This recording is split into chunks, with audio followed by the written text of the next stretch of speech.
इस वीडियो में हम बात करेंगे बायोलॉजी के कुछ प्रश्नों को जो कि बीएचयू बीएड 2020 के एंट्रेंस एग्जामिनेशन में पूछे गए थे। तो चलिए शुरू करते हैं। क्वेश्चन नंबर फर्स्ट है, प्रतिबिंबित कार्य का नियंत्रण होता है। ऑप्शन ए है पिनियन, सेकेंड है स्पाइनल कार्ड, थर्ड है क्रैनियल नर्व और फोर्थ है लिवर। तो हम जानते हैं कि जो स्पाइनल कार्ड होता है इसके द्वारा रिफ्लेक्स एक्शन को कंट्रोल किया जाता है। तो ऑप्शन नंबर सेकेंड हमारा सही हो जाएगा।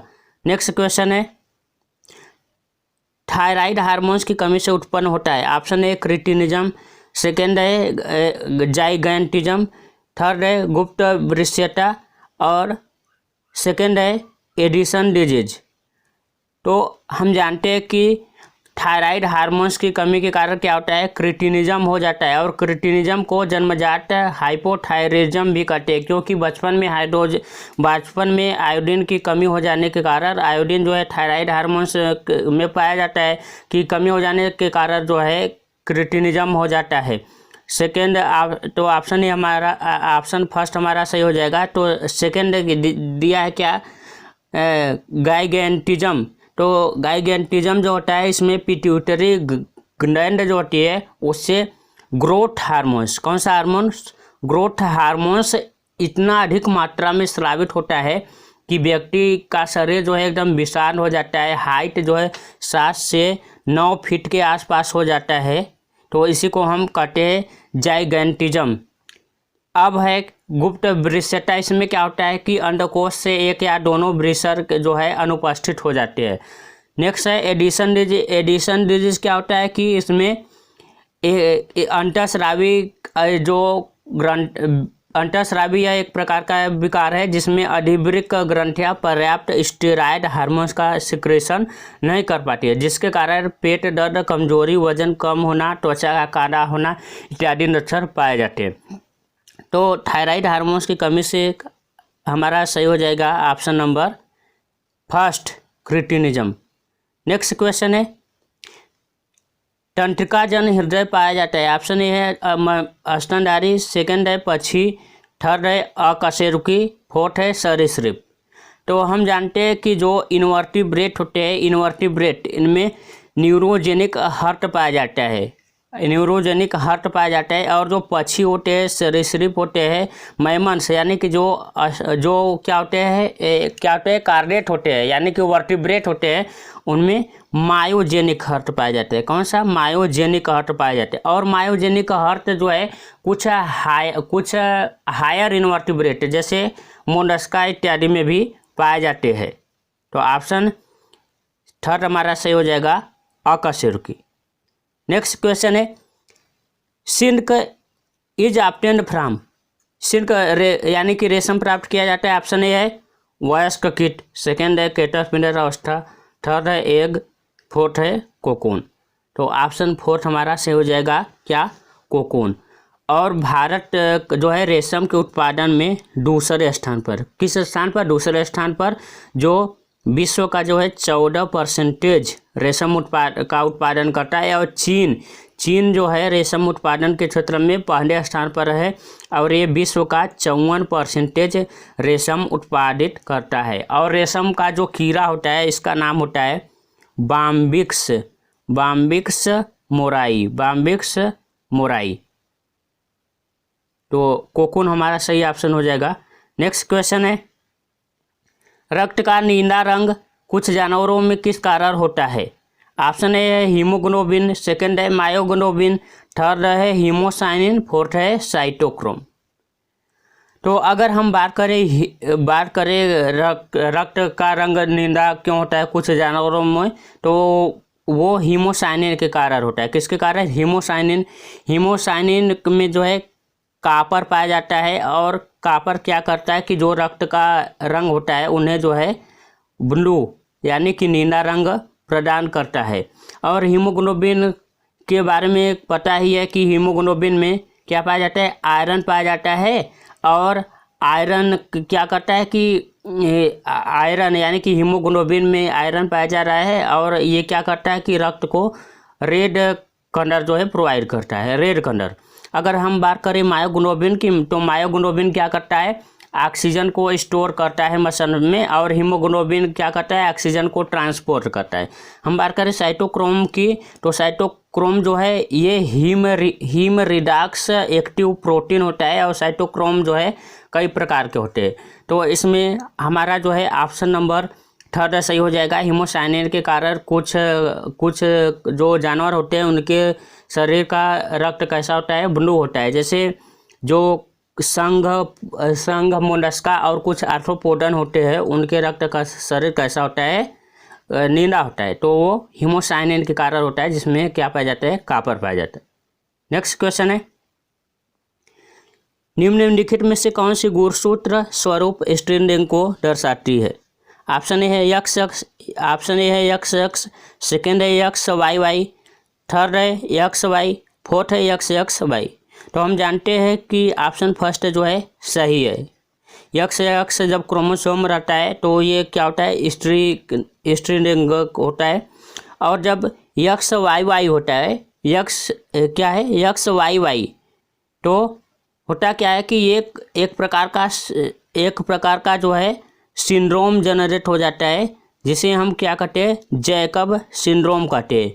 और यक्स वाई जो होता है, यक्स वाई को जो है हम क्लाइनेफेल्टर सिंड्रोम कहते हैं, और यक्स वाई आपको पता ही है ये मेन होते हैं। तो ऑप्शन नंबर इसमें हमारा ये सही हो जाएगा। नेक्स्ट क्वेश्चन है, निम्नलिखित में से कौन सा समूह यूरिकोटेनिक है? ऑप्शन ए है मैमल्स, सेकेंड है रेप्टाइल्स, थर्ड एम्फीबियंस यानी कि उभयचर, फोर्थ इंसेक्ट यानी कि कीट।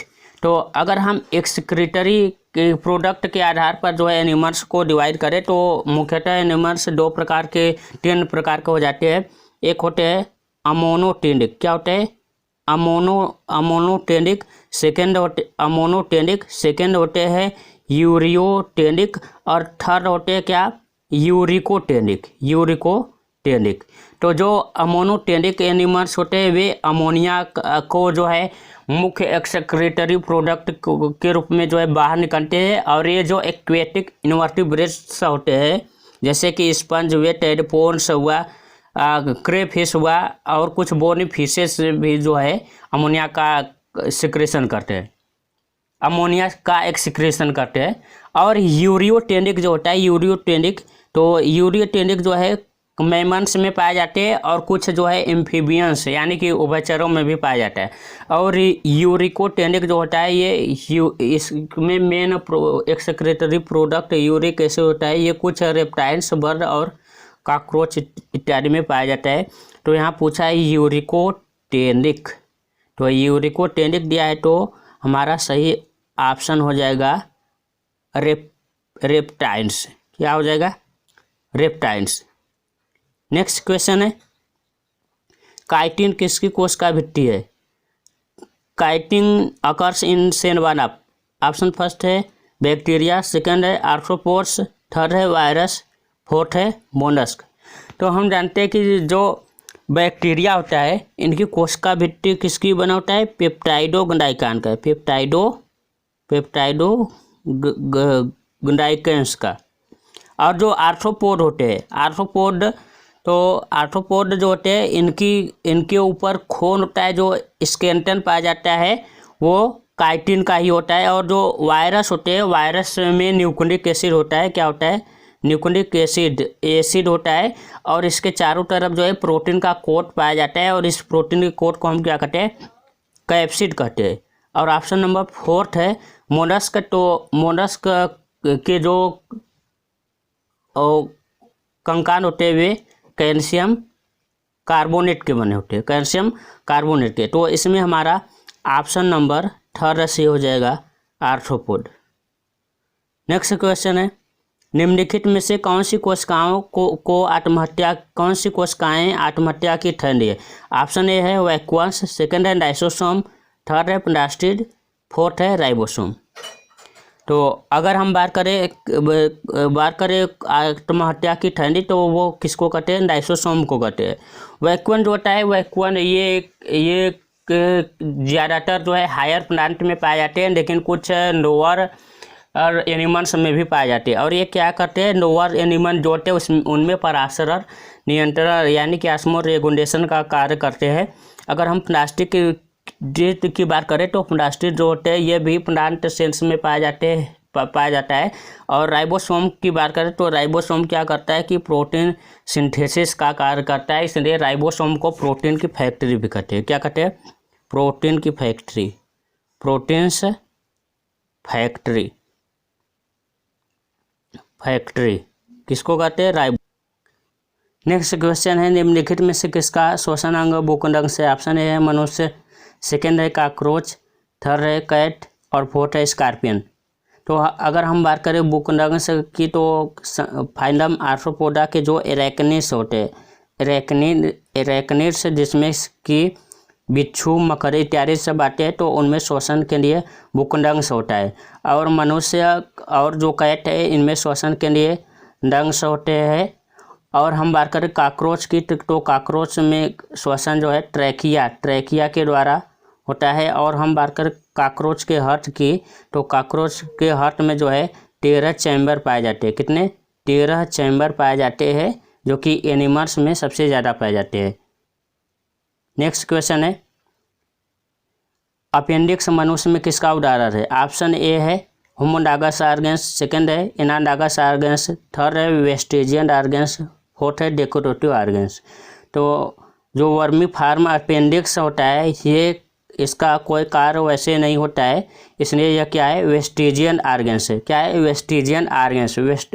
वेस्टिजियन आर्गन्स को अवशेषीय अंग कहते हैं। ये ऐसे अंग होते हैं जो कि कार्य न होने के कारण धीरे धीरे विलुप्ति की कगार पर है। और ये प्राचीन समय में जो है हमारे पूर्वजों में पाए जाते थे। इसके एग्जाम्पल है जैसे वर्मी फार्म अपेंडिक्स हो गया, पिन्ना हो गया, नेक्टिटेटिंग मेम्ब्रेन हो गया, विजडम टीथ इत्यादि सब क्या है, इत्यादि सब जो है वेस्टिजियन आर्गन्स है। अगर हम बात करें होमोडागस आर्गन्स की तो होमोडागस आर्गन्स ऐसे आर्गन्स होते हैं जिनकी उत्पत्ति तो समान होता है, लेकिन उनके कार्य जो है भिन्न भिन्न होते हैं। जैसे मेढक के फोरलिम्ब, आदमी के हाथ और हवेन के फ्लिपर्स। तो इन सब की उत्पत्ति तो समान होता है, लेकिन इनका कार्य क्या होता है, भिन्न भिन्न होता है। जैसे आदमी के हाथ जो होता है उसका कार्य होता है वस्तुओं को पकड़ना, और हवेन के जो फ्लिपर्स होते हैं उनका कार्य क्या होता है, तैरना होता है। अगर हम बात करें एनाडागस यानी कि एनाडागस आर्गन्स के, तो एनाडागस आर्गन्स ऐसे आर्गन्स होते हैं जिनकी संरचना डिफरेंट होती है, लेकिन उनका कार्य क्या होता है, सेम होता है, यानी कि कार्य जो है समान होता है। जैसे कि कीट के पंख और पक्षियों के पंख, इन दोनों के पंख में अगर आप देखेंगे तो इनकी संरचना में जो है या उत्पत्ति में बहुत अंतर होता है, लेकिन दोनों का एक ही कार्य होता है, क्या, फ्लाई करना यानी कि उड़ना। तो ऑप्शन थर्ड हमारा से हो जाएगा। अब अपेंडिक्स क्या है, वेस्टिजियन आर्गन्स। नेक्स्ट क्वेश्चन है, सेरिकल्चर निम्न में से किसके उत्पादन से संबंधित है? Option A serum, second is snake poison antidote, third है वैक्सीन और फोर्थ है सिल्क। तो हम जानते हैं कि जो सेरिकल्चर है ये रेशम के उत्पादन से संबंधित है। किसके? रेशम के उत्पादन से संबंधित है। अगर हम बात करें सीरम की तो सीरम का अध्ययन जो है विज्ञान की जिस शाखा के अंतर्गत किया जाता है उसे हम सीरोलॉजी कहते हैं। क्या कहते हैं? सीरोलॉजी। और वैक्सीन क्या होता है? वैक्सीन जो है क्या एक्वायर्ड इम्यूनिटी प्रोवाइड करता है। क्या करता है? एक्वायर्ड इम्यूनिटी प्रोवाइड करता है। और सबसे पहले जो है वैक्सीन की खोज जो है एडवर्ड जेनर ने की। किसने? एडवर्ड जेनर ने। इन्होंने स्मॉल पॉक्स के टीके की खोज की, स्मॉल पॉक्स के टीके की खोज। और इस एडवर्ड जेनर को वैक्सीनेशन का फादर जनक भी कहा जाता है, फादर ऑफ वैक्सीनेशन। अगर हम बात करें जो है स्नेक पॉइजन एंटीडोट की तो मुंबई में एक है हाफकिन बायोफार्मास्यूटिकल कॉरपोरेशन लिमिटेड जो है मुंबई में। तो ये क्या करता है कि एंटीडोट का, स्नेक पॉइजन एंटीडोट का जो है उत्पादन करता है। नेक्स्ट क्वेश्चन है, जुगाली करने वाले मवेशियों द्वारा एंटरिक फर्मेंटेशन से कौन सी गैस निकलती है? Option A is methane, second is carbon dioxide, third is carbon monoxide, fourth is ammonia. तो हम जानते हैं कि जो जुगाली करने वाले जंतुओं होते हैं उनके अंदर कौन से बैक्टीरिया पाए जाते हैं? मेथिनोजेन बैक्टीरिया पाए जाते हैं। अब मेथिनोजेन बैक्टीरिया का नाम क्यों पड़ा? क्योंकि ये मेथेन गैस का उत्पादन करते हैं। किसका? मेथेन गैस का। तो जो उनके अंदर मेथिनोजेन बैक्टीरिया है तो वे क्या प्रोड्यूस करेंगे? मीथेन प्रोड्यूस करेंगे। तो ऑप्शन नंबर ए हमारा सही हो जाएगा। क्या? मीथेन। और मीथेन का सूत्र होता है CH4 और मीथेन को जो है मार्स गैस कहते हैं। क्या कहते हैं? Marsh gas. Next question is, प्रतिकूल मौसम में जो पौधे मिट्टी के नीचे पेरिनेटिंग बड द्वारा सर्वाइव करते हैं उन्हें क्या कहते हैं? ऑप्शन ए है नैनोफेनेरोफाइट्स, सेकेंड है थीरोफाइट्स, थर्ड है क्रिप्टोफाइट्स और फोर्थ है कैमीफाइट। तो हम जानते हैं कि जो पौधे जो प्रतिकूल परिस्थितियों में जो है पेरिनेटिंग बड द्वारा सर्वाइव करते हैं उन्हें हम क्या कहते हैं? क्रिप्टोफाइट कहते हैं। क्या कहते हैं? क्रिप्टोफाइट। तो ऑप्शन नंबर थर्ड हमारा सही हो जाएगा। और हम बात करें अगर थीरोफाइट की, तो थीरोफाइट क्या होते हैं? ये वार्षिक पौधे होते हैं जो अनुकूल परिस्थितियों में अपना जीवन चक्र तेजी से पूरा करते हैं तथा प्रतिकूल परिस्थितियों में आने पर जो है ये बीजों के रूप में सर्वाइव करती है। किसके रूप में? बीजों के रूप में। अगर हम बात करें कैमीफाइट की, तो कैमीफाइट जो है 12 मासी पौधा है जो मिट्टी की सतह के ठीक ऊपर परनेटिंग बर्स धारण करते हैं। तो ऑप्शन नंबर हमारा इसमें से हो जाएगा क्या? क्रिप्टोफाइट। नेक्स्ट क्वेश्चन इज, लुप्त हो रही प्रजातियों की लिस्ट की पुस्तक को क्या कहते हैं? Option A is black list book, second is grey data book, third is red data book और फोर्थ इज थ्रेटेंड बुक। तो हम जानते हैं कि लुप्त हो रही जो प्रजातियां होती है उन्हें जो है एक पुस्तक में रखा गया जिसे हम क्या कहते हैं? रेड डाटा बुक कहते हैं। क्या कहते हैं? रेड डाटा बुक में रंग कोडित सूचक पत्र होते हैं जिन्हें कई प्रजातियों और उपजातियों के विलुप्त होने के जोखिम के अनुसार व्यवस्थित किया जाता है। यह पुस्तक 1961 और 1964 के बीच जो है रूस जीव वैज्ञानिकों द्वारा किए गए शोध पर आधारित है, इसलिए इसे जो है रशियन रेड डाटा बुक भी कहते हैं। नेक्स्ट क्वेश्चन है, structure and reproduction of algae two volume के लेखक का नाम है। Option A GM Smith, fourth है ए पास्चर, थर्ड है F.E. फ्रिश और फोर्थ है Y. भारद्वाज। तो हम जानते हैं कि हम जानते हैं कि जो F.E. फ्रिश है, F.E. फ्रिश, इनकी पुस्तक का नाम है क्या? Structure and reproduction of algae two volume है जिसके, और F.E. फ्रिश को जो है फादर ऑफ एनगोलॉजी कहते हैं, यानी कि शैवाल विज्ञान का जनक कहते हैं। नेक्स्ट क्वेश्चन है, एक पूर्णतया बंद स्कोकार्प को क्या कहते हैं? Option A is apothecium, second is cleistothecium, third is perithecium और फोर्थ इज हिस्टेरोथीसियम।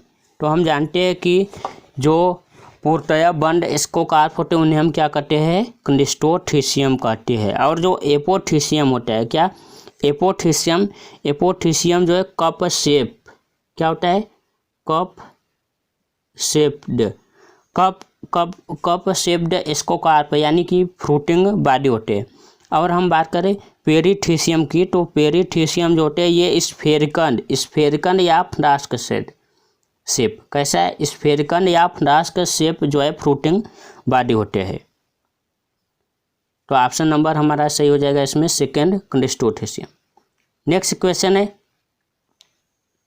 नाइटेंडा किस ऑर्डर में रखा जाता है? ऑप्शन ए है नास्टोकेंस, सेकेंड है निमैंडियोनेंस, थर्ड है निडुलेरियंस, फोर्थ है कैरेंस तो हम जानते हैं कि जो नाइटेंडा शैवाल है ये आर्डर कैरेंस यानी कि जिसमें कैरा आता है उसी में रखा गया है। तो ऑप्शन नंबर 4 हमारा सही हो जाएगा।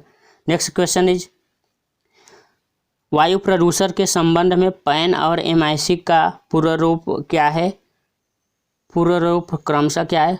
Option A is particulate air nano particle और methyl isocyanide. Second is peroxy acetate nitrate एवं maximum emission concentration. Third is particulate acetate nitrate एवं methyl isocyanate. Fourth is peroxy acetate nitrate and methyl isocyanate. तो हम जानते हैं कि जो pan होता है इसका पूरा नाम पराक्सी एसिटेट नाइट्रेट और जो MIC होता है इसका पूरा नाम होता है क्या? Methyl isocyanate. तो ऑप्शन 4 हमारा सही हो जाएगा। ऑप्शन 4 हमारा सही हो जाएगा। अगर हम बात करें पैन के सूत्र की तो पैन का सूत्र होता है क्या? C2H3NO5। और हम बात करें अगर मेथिल आइसोसाइनाइड के सूत्र की तो इसका होता है CH3NCO। नेक्स्ट क्वेश्चन है किस प्रकृति की वजह से फिशेरिया ट्यूबरोसा को हायर प्लांट का फॉरेनर माना जाता है? ऑप्शन ए इज शरीर जड़ तना और पट्टियों द्वारा बना है। सेकंड क्या है? सिलिंड्रिकल मोनोसिटिक। फोर्थ क्या है? क्लोरोफाइसियन कैरेक्टर। और फोर्थ है हेटेरोट्राइकस हैबिट। तो क्लोरोफाइसियन कैरेक्टर के कारण जो है इन्हें जो है क्या माना जाता है? हायर प्लांट का फॉरेनर माना जाता है। नेक्स्ट क्वेश्चन है पोटोमीटर किसके दर के मापन में प्रयुक्त होता है? ऑप्शन ए है रेस्पिरेशन। सेकेंड है ट्रांसपिरेशन। थर्ड है फोटोसिंथेसिस और फोर्थ है ग्रोथ। तो हम जानते हैं कि जो पोटोमीटर होता है ये क्या करता है कि ट्रांसपिरेशन को मापने का कार्य करता है। किसको? ट्रांसपिरेशन को। तो ऑप्शन नंबर हमारा सेकेंड सही हो जाएगा, ट्रांसपिरेशन। कैसे हो जाएगा? ट्रांसपिरेशन। और हम बात करें ग्रोथ की तो ग्रोथ किसके द्वारा मापा जाता है पौधों में? ऑक्जेनोमीटर के द्वारा। ऑक्जेनोमीटर के द्वारा पौधों में ग्रोथ को मापा जाता है। नेक्स्ट क्वेश्चन है फाइनोड। फाइनोड किसका रूपांतरण है? ऑप्शन ए ब्रिंट। सेकंड है स्टेम। थर्ड है कैंडेक्स। फोर्थ है इन्फ्लोरेसेंस यानी कि पुष्पक्रम। तो हम जानते हैं कि जो फाइनल होता है ये किसका रूपांतरण होता है? पेटियोन यानी कि ब्रिंट का रूपांतरण होता है। तो ऑप्शन नंबर फर्स्ट